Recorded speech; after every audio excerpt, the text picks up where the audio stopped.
Welcome to the Tom Castro Shooting Academy podcast. You have now entered the next level. All right, so let's talk a little bit about the 2024 South Carolina Sectional. It is over. I am now officially on my way home after a week. I guess it's a little bit over a week of me being in South Carolina to put on a giant venture with my buddies. I'm really tired. I'm really tired. It's very exhausting, not just physically, but mentally. I feel actually pretty damn good considering. I know the workouts that I've been putting in have really made a difference in how I feel. Like I woke up this morning and didn't feel like I got ran over by a truck twice, just once, which is good because last year was pretty rough. I was definitely not as in good a shape as I am this year. I've definitely ate healthy pretty much throughout the entire match or the entire week, which made a giant difference in how I felt. But always at the end is when you start to really get your ass kicked. It's pretty exhausting to do this, to do a match build of this size. It's 10 stages spread out. It's not all packed together. It's 10 stages all spread out, and you have a lot on you as a match director or as somebody who helps with the match to make sure that everything's done. All the little small details that make or break the match quality are needed, and those little small things are usually what take the longest amount of time. We had the best crew this year, or the most help that we've ever had this year. It was pretty awesome. Like we had a hell of a crew. We had, I don't know, we had way over 10 people per setup, that's for sure, on Sunday, which was our biggest day. It was the first day we actually had access to the range, which was Sunday of last week. And we knocked out 8 out of the 10 stages. So we pretty much doubled what we did the year before. That's how much help we had. Also, this year we had much more experienced help. We had people that you could trust to do what needed to be done. There's a lot of stuff in this sport that a lot of people don't understand about the volunteers.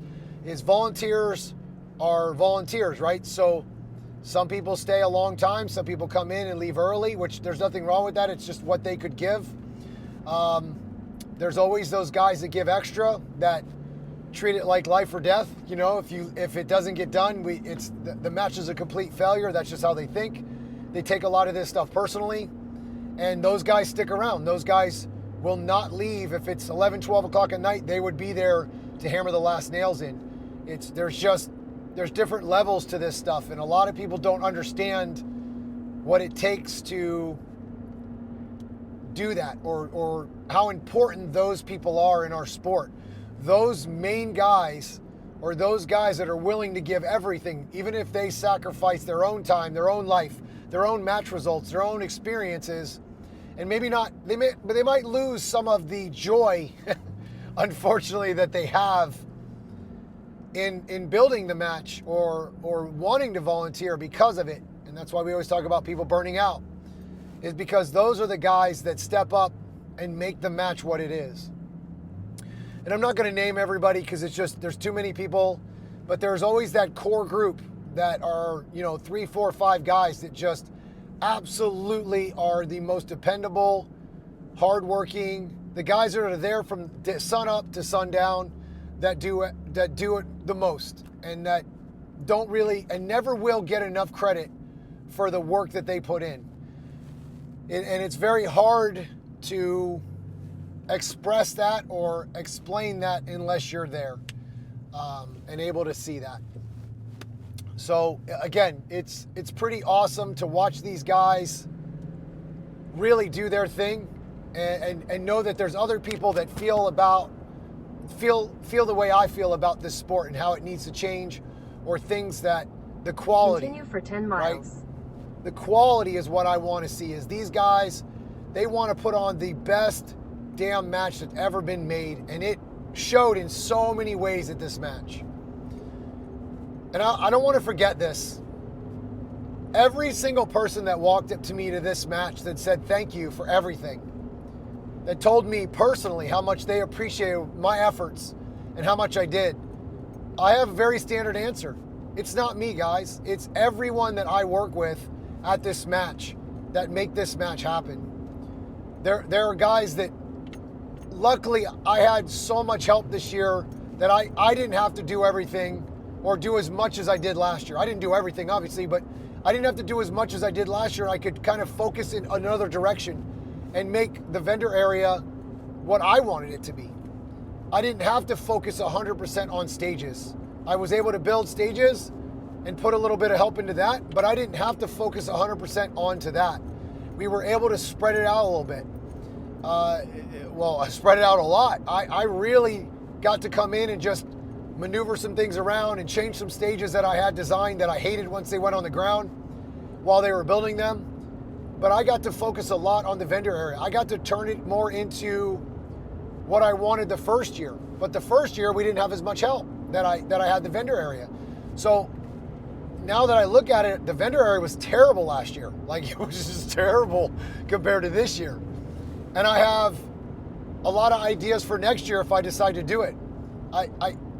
Every time we finish this match, I want to quit. I don't want to do this anymore. It's a lot of work. It's a lot of effort. I lose money every time I come to this match. I don't get anything financially out of this match at all. Zero. I don't get a lot of sales. I don't sell clothing. I don't sell my gear. I don't make anything. Actually, I lose my ass, honestly, coming to this match. I don't sponsor stages. I don't have any of that stuff in there, and it's not why I do it. It's because I wanted to see this change. I want to see other people take this and make this a normal thing. So for me, I have to financially look at this match as a very, very giant loss, and every year I have to reevaluate whether this is something I need to continue doing, because I can only give so much of myself before I can't give any more, and then it takes away from what I need to do. I can't keep losing money doing this. It doesn't make sense. I've had to cut back on some of my matches that I want to go to. I can't go to the local level 2 matches anymore. Well, I just don't, I guess. But I have to always financially think about this just like everybody else. So if I'm going to matches, it needs to make financial sense. It needs to make sense to do those things. So for me, the effort that I put into this match is never about me. It's about my friend Todd. It means a lot to me, and it's important to me that he sees success, because he gave me an opportunity to do something that no one else would do. They wouldn't even try it. They wouldn't listen to anything I had to say. They just thought it was stupid. They thought it was a waste of time. They never thought vendors would show up. And he gave me a giant opportunity to just try something that, I guess this happened years ago, is from what I've been told. So some of the older shooters came up to me and said, this reminds them of the 90s. And I don't know what happened. I'm not sure where it changed. I'm sure it has to do with people just weren't following through with the vendors, because from what I'm seeing so far, there's not a lot of follow through with vendors. You're not getting their return. We're not pushing them enough. We're not giving them enough advertising. We're not putting the shooters in front of them. And that, as a vendor myself, like I said, I question every year, is it worth me doing this? Is it worth me financially putting my money, losing my money, putting all my energy, my effort, taking away an entire 2 weekends that I could fill classes with? Is it worth it? Is it worth it to me? Is it worth it to Todd? Is it worth it to the guys that volunteered? You always reevaluate that after a match. And then I always go back to everybody that came up and said thank you, and said, man, this is the best match we've ever been to. I cannot tell you how many people came up to me and said, this is my first match ever, and this is amazing. And I would look at them and I was like, well, I'm sorry that this is your first match, because I know what's going to happen when they go to other matches that don't put the effort forth that this crew does at South Carolina. It's disappointing, but it's the facts, right? It's a true thing. It's really what's going on in our sport. We're not getting equal effort out of all the matches. And a lot of that has to do with we just don't have enough people to help and volunteer to do it. So I guess at the end of the day, it's just about growing the sport with what you can contribute, getting the help that you can have, trying to be organized. There's so many things that go into this that take a long time. So last night I went home. I had all kinds of video I did for the vendors and stuff because I have some very big plans for after this match that I have to work on. So again, this is another thing. I have plans to talk about South Carolina in a different way than anybody does in this sport. I don't get paid. It's my own personal time. It's me sacrificing stuff because I want to grow the sport. I have to reevaluate this every single year. But last night I got home and I'm downloading my stuff and I fell asleep on the couch while it was downloading. And I look over at Todd and he's working on all of the award stuff, pulling guns, counting up all the guns we have to give away. And it never ends. It doesn't end for the match directors. Now, Todd has to go through all the finances. He's got to send out all the money to everybody. He's got to go through all this stuff, and the match is already over, but it's not over for us. There's so much more that still has to be done. I will be following up with all my vendors to say thank you and get feedback from them on things they loved, things they hated, things we need to fix, things that are perfect the way they are, which I guarantee you they're not, because I don't think they were perfect. There were some execution issues that just absolutely drove me crazy because I feel like it took away the experience from the shooters and from the vendors. There were some things that I know that I can make better, that I will take more of a personal control over if I decide to do this again next year. That this can be twice as big as it is than it was this year. I can make this even bigger for next year. I have a proof of concept now. I was able to talk to these vendors face to face and ask them how it went. Things, did they get the traffic that they were looking for? Did they make sales? You name it, I was asking it, because at the end of the day, I can't do anything if I don't know the answers. You have to have the answers on, is it working? Is it not working? Am I going the right direction?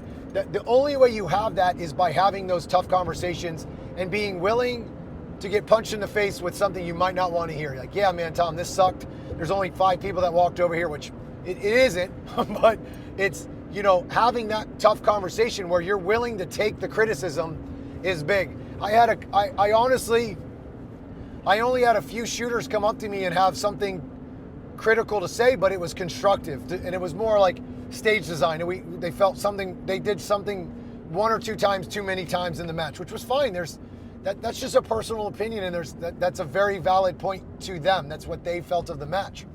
But again, the way they brought it up to me was amazing, right? It wasn't like, this match sucks, you made me go left or right twice, or whatever it was. It was just constructive criticism, and it's duly noted. Those are things that are important to us. If we don't know, you can't fix it. You can't make things better. We had 4 board members come this weekend, or USPSA, I guess I'll just call them board members, came to our match to see what we did. And to me, that was the most important thing to me, was that they came and saw what we were doing. Because right now, we did this last year and we were laughed at. I was literally told to my face by a board member that is no longer a board member. Turn right onto US 378 West Gold Street. Sorry, I was listening to my GPS. That's no longer a board member. At the light, turn right onto US 378 West Gold Street. It's a waste of time. Are they actually going to sell guns here? Did they actually sell guns? Did they actually sell anything? Continue on US 378 West for 14 miles. So when you have that type of leadership that actually shows up to your match last year and then say that to your face, you know you're not being supported. You know you're not getting the support you need or should be getting. So this year, that person's no longer there, and we've made a regime change in the positive, and they all came out to see what we were doing. And again, I don't I don't need any credit. I just want them to take the idea and run with it. We need to make changes. And this weekend, I was able to sit down with quite a few of them and have the conversation about how we change it and how I'm making this work. We had 16 vendors, and I cannot express to you how cool it was to step back, turn around, and look and not be able to see some of these vendors because there were so many people standing in front of them at one time. And again, it's just nice to see that the shooters are there for more than just shooting, because shooting is always going to be part of why you come to the match. But what makes this match special? What makes a match special is not usually the match. I hate to say this, but most matches are almost exactly the same. They just disguise it. Our stages are the same. They just disguise things differently. It's not, it's just the way our sport is. And there's nothing wrong with that. You're going to always enter, you're going to always exit, you're going to always draw of some sort, whether hand up or whatever it is. There's no difference between any of this stuff. It's just disguised differently. So at the end of the day, what separates the match? What separates the match is the outside stuff. I'll tell you, one of the best nationals I've ever been to, even though I didn't participate in it, was when they did the Bill Drill Challenge. And now that I literally thought about it this weekend, the Bill Drill Challenge wasn't even put on by USPSA. It was put on by vendors, right? So that just shows you that the vendors are the answer, right? The vendors are the answer here, and that they're the ones that are going to be putting the work in. They're the ones that are going to be changing our sport. You just need to give them an opportunity to be in front of those customers, be in front of those shooters. It's not always about selling something. A lot of the times it's just about making people aware that those products are something they might want. I always go back to my Henning story. If you haven't heard me before, I have Henning magnetic pouches on my hip. That's what I wear now. I used to never wear those. I thought, oh no, I don't want magnetic mag pouches. They'll fall off. And I looked at them, I said, man, those things are so cool.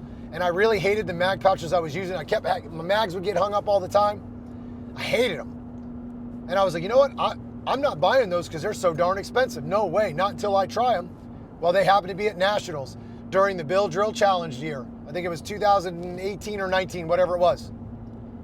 And I bought an entire kit that year and actually changed my gear during the match and had some of the best darn reloads I've ever had in my life because of that belt, because of those magnets. And the crazy part is I would have never bought that unless I had it in hand. Never, ever, until I had it in hand.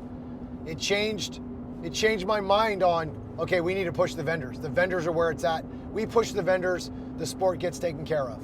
The shooters get taken care of. We no longer have to have $400 nationals if the vendors dump money into the sport. I would much rather have less of a prize table and have a cheaper match to go to in the long run, because those prizes, not everybody wins a prize. Not everybody gets to sell that prize for full price or is going to use that prize. I would much rather have a cheaper match in the long run, save myself money to be able to go to more matches overall and experience the sport, than to have a darn prize that I'm not even going to be able to use or sell.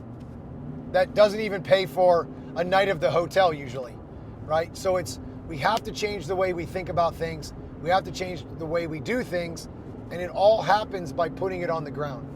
And having those board members at the match was absolutely giant. A giant accomplishment for the South Carolina Sectional and this sport. So thank you to all of you guys that actually showed up. It was giant. Giant. I cannot express how thankful I am that you guys showed up and checked it out. And a couple of them, or one of them at least, worked the match. And it's Russell Fortney, worked the match, and he's worked the match last year as well. I forgot that he worked the match last year until he posted something. And I see him all the time, so every match just kind of blends in. But he actually helped work the match this year. Frank Rizzi, Area 7 director, came in to check what we were doing. Yi Min was there, which, guys, I cannot express to you how important it is to have your president coming to a match that wants to change the sport. We're trying to change the sport. So to have the guy that actually can change the vendor area come to your match is important. Donna was there. It's just, we have to make a change, and I'm starting to see that change. It's just going to take some time. It's going to take some time. I'm trying to think if there's anything. Oh, okay. One more thing. I shot the match this weekend, and I don't even know if I liked the stages. I don't know if I liked how the stages were. But one thing I did like about the match was that every shooter came up that shot the match and said they loved the diversity of the matches or the stages that we had. They loved how everything had its own little flavor, but nothing gimmicky, nothing too hard, nothing too easy. It really forced you to work all of your skills. And that's the goal of a great match. It should never be one facet of a skill set. There should not be all one-handed shooting. There should not be all long distance. It shouldn't be all close up. There shouldn't be just a ton of no shoots or half targets with hard cover on them. You should have a good blend, and they should make sense. So I want to thank Matt Hopkins on here before I forget, because that guy took my job from last year and did an amazing job on those stages. Amazing job. He absolutely crushed it. I mean, he took the lead in one of the biggest parts of that match, and that's focusing on stage design, putting the right people together. It was wild. It was kind of crazy being able to step back and go, oh my God, I did all that last year. Now I know what it looked like and how crazy my head looked when I was running around trying to get everything done. Now, they have an amazing crew at Belton. Listen, it is one of the easiest clubs to volunteer for and do this work for, because they have a ton of equipment. They have a ton of great volunteers that work year round there to make a quality match. Not just a big match, but a local match. Their local matches are some of the best in the country. They put on some of the best stages, and they work very, very hard to keep that match and the equipment up. Everything looks like it just got built. There's not a bunch of crappy half shot up walls and all this stuff. So it's so much to do that you sometimes forget how important it is to have those guys that do outside of the big match stuff, that make those walls, paint those barrels, do the fault lines. It's a big thing to watch those guys do what they do. The long hours they put in before I even get there, let alone the hours of work that we're putting in of when I get there and we're going to start building the match. But again, if you don't love your people like we do, you're not going to go very far. Like, we would have all killed each other this weekend if it wasn't for us just genuinely loving each other and having a passion to help each other and having a passion to make this match the best in the country. Period. As far as I'm concerned, that was my number one goal, was to make this the match that now other match directors have to chase. If you're a competitor in this sport, I promise you, you're a competitor in match directing. You're going to be a competitor in trying to get the most sponsors to the match, trying to grow your match bigger than South Carolina this year. That's why I tried to do this and make it even bigger than it was last year. We had 3 sessions of shoot-offs. Unfortunately, it rained on Friday, and we did not get to do a staff shoot-off. We were extremely late to finish. We did a staff dinner, which was awesome. Kudos to Todd and Visit Anderson for getting that taken care of. They paid for all the food for the staff. That was something that we've been missing for the last 2 years since I've been involved. And Todd was able to execute that and really crush that and bring them on. And the restaurant we went to was Tucker's, was awesome. Food was great. Like, sometimes you get this like buffet style. It was awesome. Food was amazing. But it was nice to see and meet everybody. I was able to talk to every single staff member and thank them personally. That's something I did not get to do last year. It was very, very nice to be able to see everybody and thank all of them, because without those guys, we don't have the schedule we have. We don't get the staff without the staff reset, we don't get to do the vendor error like we do. It's very difficult to do that. But again, I think we need to eliminate staff reset. It wasn't perfect this year. We had people not show up. We have a ton of extra help, and we still didn't execute it to the point where we had the perfect amount, because when people drop off, things happen, whatever it is, it puts all the pressure on other areas. So my area, the vendor area, is the first area to get people pulled from, because mine's secondary, the match is first, and it should be, like it always should be. We have to keep schedule with that. So there was a few times I was downrange and didn't have a whole lot of protection while I was pasting a target in the vendor area. And those are things that happen, and you gotta, you're trying to be safe and protect it. So it's just one of those things where you're like, hey, I'm down here. And so you have to understand that without the support and the help of that staff, we don't finish and we don't get things done. And staff reset is extremely, extremely difficult when you start to grow your match to the point where no one wants to work it and they just want to party. They just want to hang out. They just want to shoot. They want to experience the match to the fullest, right? And unfortunately, as a staff member, you really don't get to do that because you're stuck on a stage while everybody else is walking around and being in the vendor area. One of the things I did this year is I bought 2 giant speakers, or had Todd buy 2 giant speakers with a microphone. I was able to play music in the vendor area. I was able to talk on a microphone during the shoot-off and kind of explain a little bit about how the shoot-off works and not yell and scream the whole time, and have music in the vendor area. It was just a different experience, and I'm starting to execute the things that I wanted to execute from last year with more time. When you walked in, you couldn't get around the vendor area. You had to go in and out of the vendor area, period. You could not get around my vendors. And that's what made the biggest difference. Even if you didn't stop, they still saw your body in the vendor area.